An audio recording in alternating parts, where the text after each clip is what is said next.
Welcome to Conversations with Leaders in Luxury. I'm Greg Furman, founder and chairman of the Luxury Marketing Council, and recently appointed Dean by Mercy College of the Global Center for Luxury Marketing.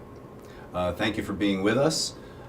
Conversations with Leaders in Luxury is an exploration of views, trends, opinions on how the luxury market's changing, how the luxury customer is changing, and this edition of Conversations is kindly being sponsored by Mercy College. Today, I'm with Christian Turnier, who is the founder of Vedere.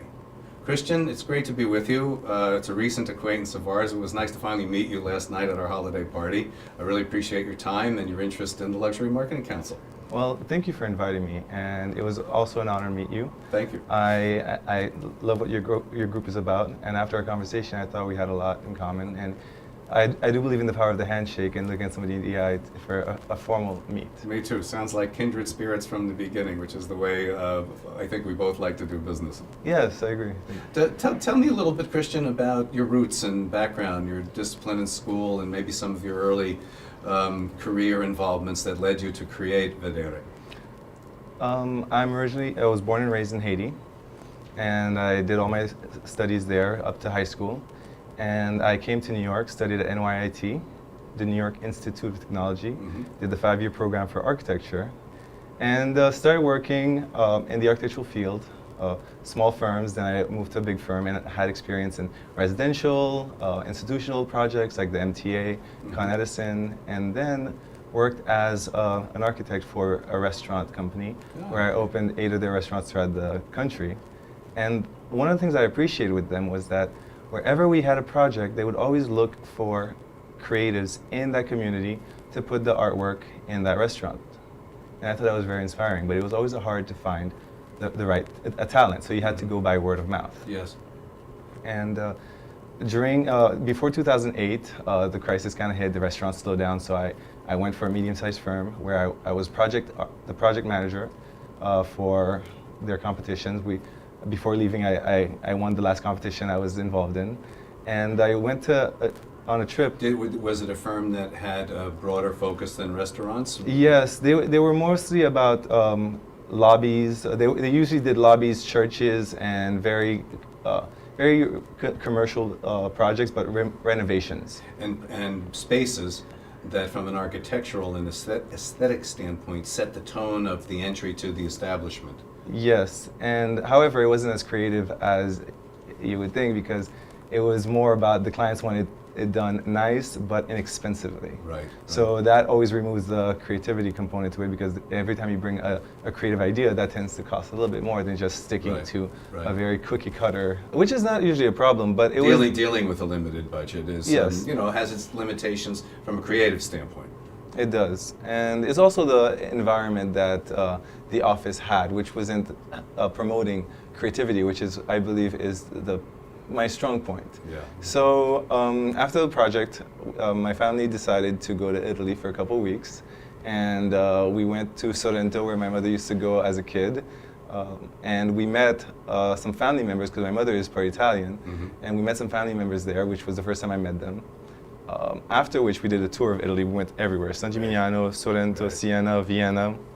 And what was really amazing was the creativity behind the products they were making and the passion behind it. Yeah, both contemporary and historical, right? I mean, Yes. it's really, I had never been to Rome until the International Trip to Luxury Summit a week or so ago. You know, as a ex-Catholic kid, you never, ex-Catholic really, I had never been to Rome, and it just blew me away. I mean, I've been a lot of other cities, and it must have been the same thing for you. It really was, and the most amazing part was when you saw the artisans making the craft that they were contemporary people. Yeah. I mean, there was this one man making ceramic tables that was in, I think it was San Gimignano, and it was just so inspiring to see him focusing and have a little shop for the tourists to see. And as a part of the home decor industry, an architect who did interiors, I was appreciative of what the products he was making, and I found it kind of disappointing not to have access to it unless you went to this remote place. Right. And we also went to Venice, Murano, and it was just, it was inspiring. Great and trip. you know, especially coming back to the States afterwards and going to some stores and seeing certain products that are just more mass-produced Right. without quality. Right. I found, and people spending money for that because that's what's Right. accessible to them. The idea came that why not create a platform where brands and talented individuals that have a product or a service can come and we can help promote them to the consumer and source it for the interior designers. Mhm.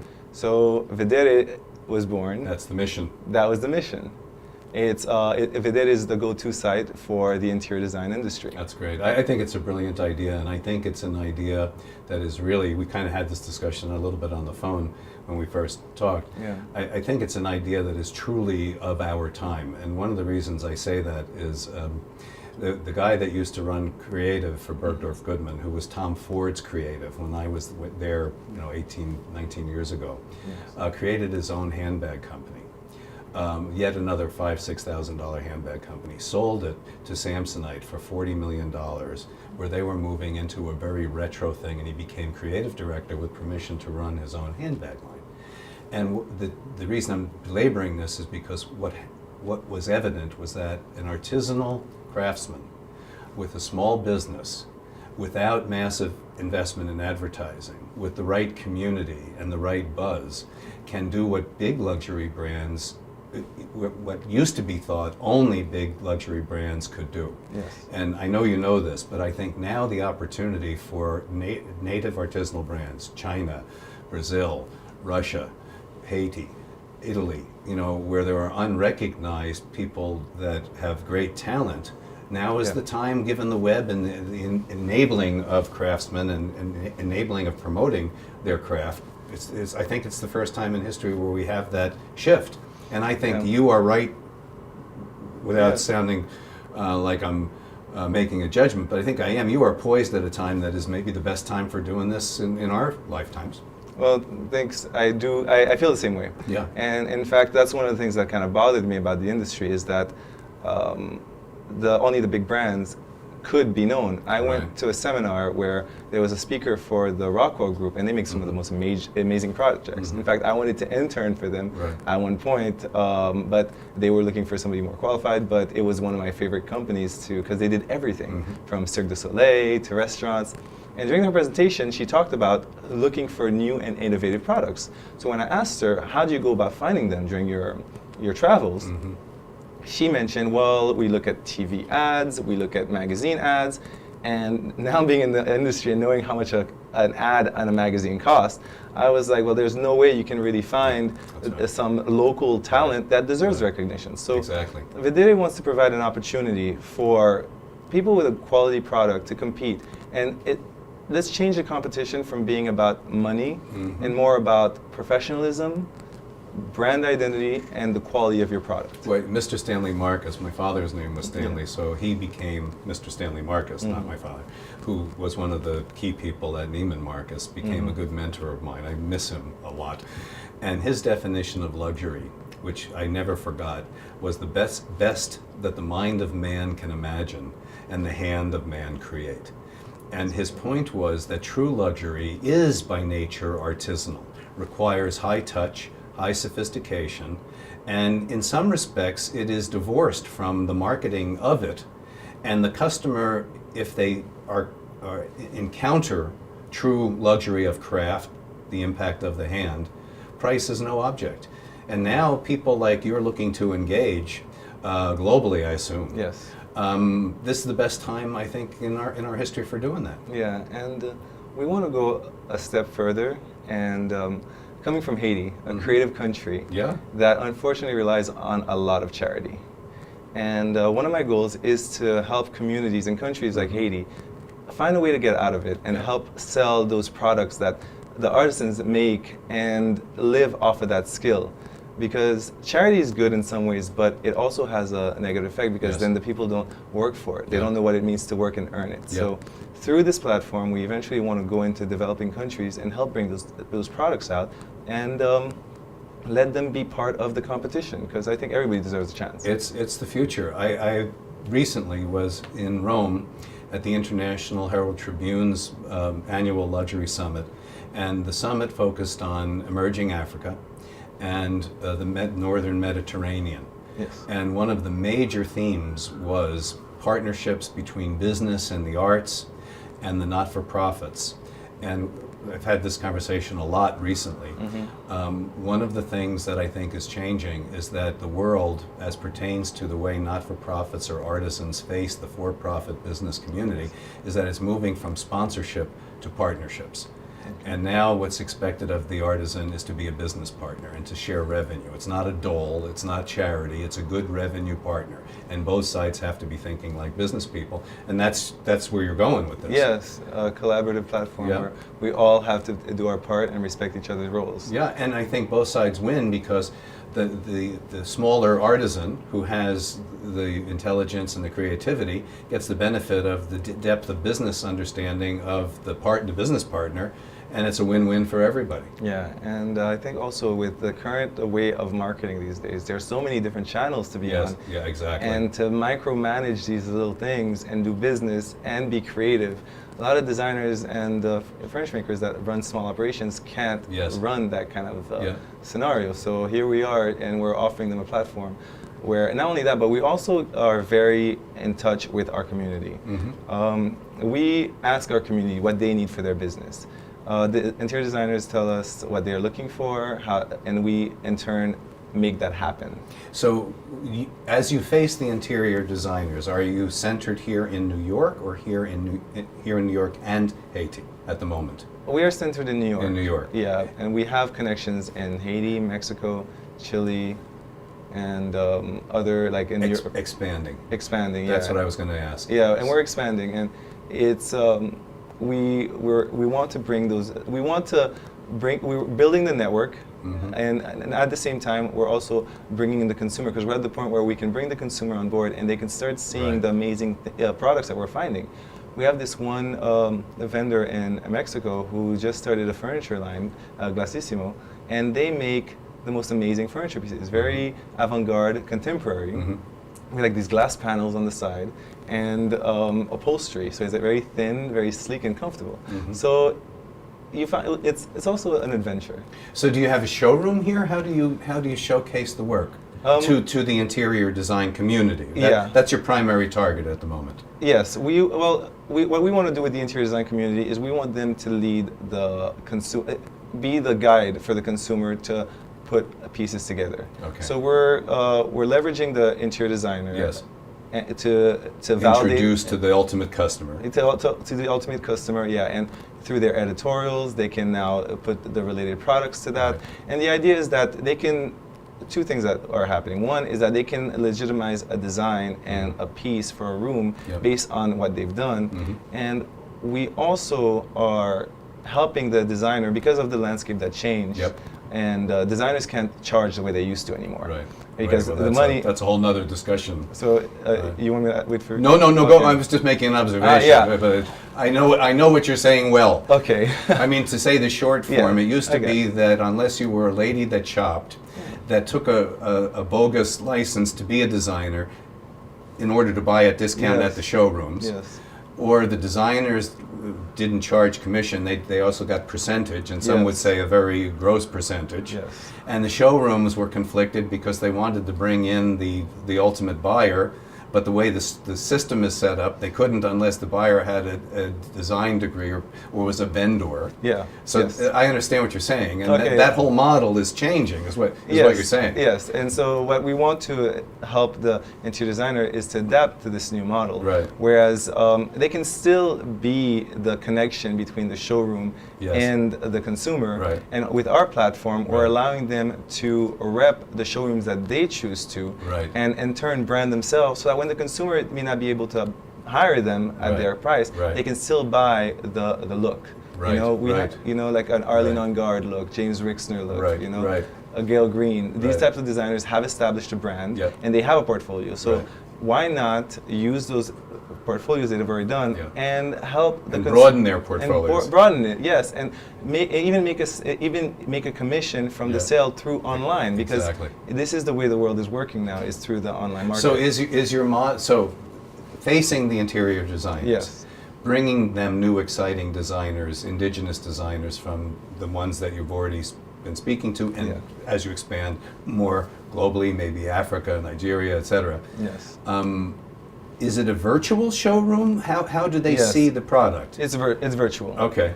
For now. And if one wants to go to a site, could I go to the site and see? Yes. And what's the site? Our website Yeah. is vedere.com. It's vedere.com. Okay. And what we created is a specialized platform where each brand has a mini website with the functionality to sell and promote And themselves. when you say each brand, do you mean each artisan? Each Each artisan. Each artisan. Yeah. Facing virtually via the web showroom, Yes. the interior design community. Exactly. And So I assume that it also, you don't disenfranchise the individual customer that would have interest, right? I mean, you could promote both through the influencers and direct to people that might have interest in indigenous Yes. breakthrough. It's art. for both. Yeah. If somebody wants to contact one of the artisans that we Right. represent, then they can. Right. And we, if they want to see what interior designers have done, they Yeah. also can. It's really. And how many artists are you representing now? Right now we have over 120. Wow, and what kind of SKUs? How many individual products would you say roughly are on the site? Thousands? Yeah. Thousands. About, yes. And how long has it been that it's taken you to pull this together to where you sit now? I founded it in 2008. Okay, and so- then and I had my own trial and Right. studied, but then Right. my family got involved and became my main investors. Oh, nice. At one point, yeah, and then they helped me raise more funds. Great. So that kept us afloat, and we did our launch about a year ago. Uh-huh. Our launch Yeah. a year ago, which we did a redesign recently. And it's really through my parents, who Right. are my biggest supporters, that Right. I've been able to get where I am. And you're keeping it kind of lean and mean from a staffing standpoint, I assume? Yeah, we have about 10 people working with us. Okay, that's and a group-sized boutique. Yes, we do our own programming, we do our own email marketing, social media, and it's so we divide our artisans, and we assign them a social media rep Right, and right. an account rep, so that they can contact somebody. We get to know what they're doing. If they're doing an event, if they're being awarded something, we want to be aware of that, Right. because not only do we offer the platform for them to promote, but we also want to promote them. Our strength is through our community. Yes. At Art Basel, for example, we hired brand ambassadors to pass out postcards, and those postcards each had a product from a vendor and the URL for that vendor. So they were promoted individually, and we want people to see it as a source to find what. Guerrilla marketing, hand-to-hand combat, right? Yeah, you have to. You have to go. You have to hit it. Yeah, that's great. So are you spending a lot of your time traveling now to find new vendors, or I am now. What's your mix? For 2013, I will be. Yeah. I plan on attending the Paris show. Yeah. We're doing architectural digest in March, and there we're going to be having a space where we're going to do a showcasing of our products. Great. Yeah, and eventually we do want to have a place where we can display products properly. Have you ruled out the idea of going to some of the design centers, like 41 Madison for tabletop, or the New York Design Center? Yeah, we work with some. We have vendors Yeah. from those buildings as well. Because they are both members of the Luxury Marketing Council. Jim Druckmann is a pal, Yes. and Laurie Burns is a pal. So maybe there's some ways through the council we can accelerate some of those connections. That would be great. He also has a very strong relationship with some of our members, who we want to make sure that the furniture industry gets more prominence, and just like the fashion industry is more consumer friendly and available to them, because it's through them that it's going to survive. We represent some showrooms, and with our marketing effort, they get more involved with the interior designers, and we have some staging that happens. Designers contact them to showcase their pieces, and it's really about starting a conversation. Right. I just got back from Beijing last Wednesday, and I gave a keynote at one of the sessions, which was all about the theme that we're talking about, which is liberating artisanal designers, marrying the for-profit community to the business community. And my patron, if you will, who are members of the Luxury Marketing Council, who you should meet, are 21st Century Media. And they have access to some 2.3 million Chinese highly affluent buyers in government, media, academia, and business and culture. So I think that would be a connection going forward that we should talk about as well. I would be greatly Do appreciated. you have any plans? Which of the countries that, in addition to the ones where you have a stronghold now, how are you looking to expand? Where are you thinking about broadening your portfolio from a country standpoint? Our country next is France and Italy. I'm going to be attending the Paris show, the show in Milan. We're looking towards one of our partners to do an event there in Milan. And we're going to focus on those. We're going to focus mostly on the cities that are known for their for the furniture industry, for the interior design industry. Right. And then from there, we will be able, once we're strong enough in those countries, then we can go into those developing countries. Mm-hmm. And because a couple problems that we find is that a lot of people outside of those main cities Yes. don't know the internet. Right. You know, I right. mean, and so we need to keep that in consideration Yep. and have a space where we can invite them to come and we help them upload and be part of this online market. Well, I mean, another part of it that I think is maybe a sign of the times is education. Yes. And it's a double-edged sword. One part of education is introducing the most sophisticated consumer to new products that have heritage and high level of craft, and bringing that to them. So in a sense, that's educating them as to the broader range of tastemakers for home-related and other aesthetic products. The other side is educating the vendors, I mean the people, the craftsmen and the artists, to be able and encouraging them so that they can grow and do business in a more sophisticated way.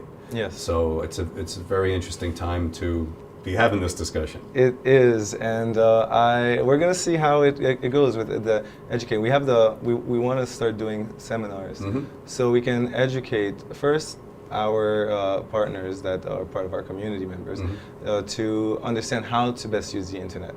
Yep. And from there, when they have a stronghold, the consumer now gets educated. The community Right. will be ready to receive them. But when you're bringing somebody on board, and although they're very interested and they have all the best intentions, because they're not savvy with the internet, Right. it takes them too long, they could miss certain opportunities. And we want to make sure that we capture all opportunities and that we grow together and make sure that everybody's ready. Well, listen, it's a great time to be talking to you so early on in our relationship, so it's a terrific way to start. Yes, thank you. Have you read anything from a business standpoint that you think you would like to share with people, that fellow marketers, that has changed the way you're thinking about marketing? Yes. I read, it's a very small book, which I liked. That's good. Right. It was called The Six Thinking Hats. The by Six Thinking Hats. Sorry. Yeah, say six, that after 2 beers. Six thinking hats. Yeah, yeah, exactly. The Six Thinking Hats, Hats yeah. by Edward De Bono. Uh-huh. And it's really simple. As somebody that's creative, my mind is all over the place. Yeah. Although it makes So sense in my can head. I can relate to that. So it makes sense in your Yeah. head, but Yes. when you blurt it out, people look at you kind Yeah. of funny. Yeah. So this book was about compartmentalizing your thoughts into different types of hats and Yes. colors. Yes. And each color represented logic. So a blue hat was only facts. Right. So if you're having a meeting and you want to have a discussion on something, Right. you say, okay, put your blue hat on. Right. And And you compartmentalize your so your you know rack. it's only facts. Right. So if somebody tells you about something else, you're like, no, this is not the right time. Right. New ideas, that's green hat. Right. Cautious ideas is Right. like the black hat. Right. You know. So it helps you manage it helped me manage my business better in my meetings. Yes. But it also helped me manage myself. Your own thinking. Yeah, because I'm able to focus more on, okay, right now I just need to do facts. Yeah. So anything else, although I could get you can get segmented Right. to something else, Right. it helps you, being aware of that, helps you center yourself back on and get to your goal. I'm going to buy it today. I don't know if I told you this, but I write a book of poetry every year or two. I sculpt, I work in potter's clay, Yes. and I paint. That's fantastic. And so for me, part of business, Yes. to your inspiration in business, the thing I like best is creativity. And I love new ideas. But I think that you have to balance that with the business side, and this sounds like an interesting way to have that internal discussion with yourself. It is. Well, Christian, I have to thank you very much for your interest in the council and applaud what you're doing. I hope that the council will be part of it going forward. I'd love to have a little bit more time, and we'll sit down and have some deeper conversations about this. And thank you for spending time with us. And it's great to meet you and talk. Thank you so much for this opportunity. The council is from what I've seen, is a great resource and is educating, which is very important. From our conversations, it's an honor to be here. Thank you. I feel similarly. I thank you for your time, Yeah. and I feel like I can learn a lot from you, and I look forward to seeing where we go. Doing some fun stuff. Yeah, so I appreciate it's going to be great. We'll sit down and have a dinner and Yes. talk it through. Thank you. Thank you all for joining us at Conversations with Leaders in Luxury. Today we've spent some time with Christian Turnier, the founder of Edere. A very interesting concept. I hope you've all enjoyed it. I thank you all for the luxury of your time and the investment of your interest, and also Mercy College for helping us produce this segment of Conversations with Leaders in Luxury.